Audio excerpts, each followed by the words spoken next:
Hello tubers. After some grunting and pushing, and sweating, I've brought forth my first video. I'm planning to comment, hopefully briefly, on news items I come across on my travels. I have other things to say, and will say them from time to time. I'll try to stay on point. I certainly don't want to stretch 5 minutes of material into a 20-minute video. Okay, here we go. This is from Daily Mail in the UK, by Michael Fitzpatrick on September 22, 2016. This article describes a Japanese emotional robot. Meet Pepper, the friendly robot designed to live with humans. They sold 1,000 of these in 1 second for $2,000 down and some kind of ongoing lease deal for $385 a month. You must be pretty hard up for companionship to shell out for this. Now the real bad news. In the ownership contract, you can't program it for sexual applications and movements for the purpose of sexual or indecent behavior. Great. More locked-down hardware you can't put to any practical use. This thing is apparently pretty short, its head is waist high. So, with this you could have your own jerk-motron or midget robot butt wiper and prostate massager. And it could make you a sandwich. But you probably wouldn't program those tasks in that order. But back to the article. Some enterprising programmers gave it virtual breasts on its included iPad display, and then promptly proceed to put a wig on it. Pervy Japanese. The article was able to go 4 short paragraphs before we got to this. Quote, disturbingly, computer pranksters have already reprogrammed the iPad hanging from its neck to give Pepper virtual breasts, which makes it shake its hips and moan when touched.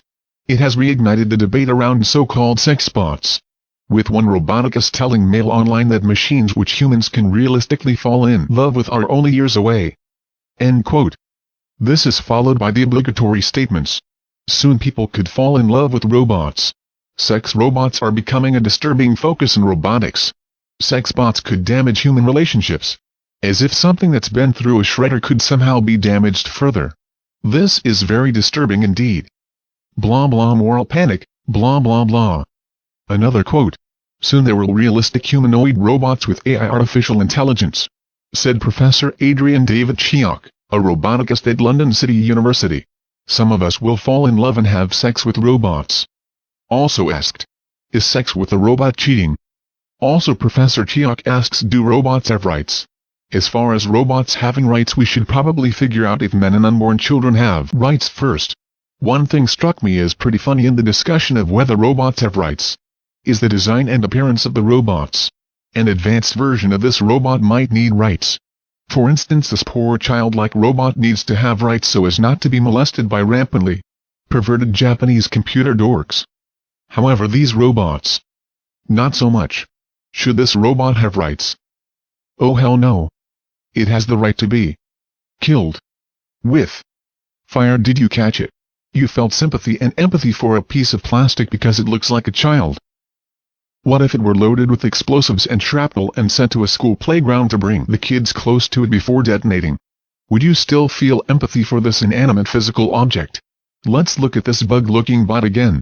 Would you feel love for it if it fought its way through impassable obstacles and pulled you from a burning building?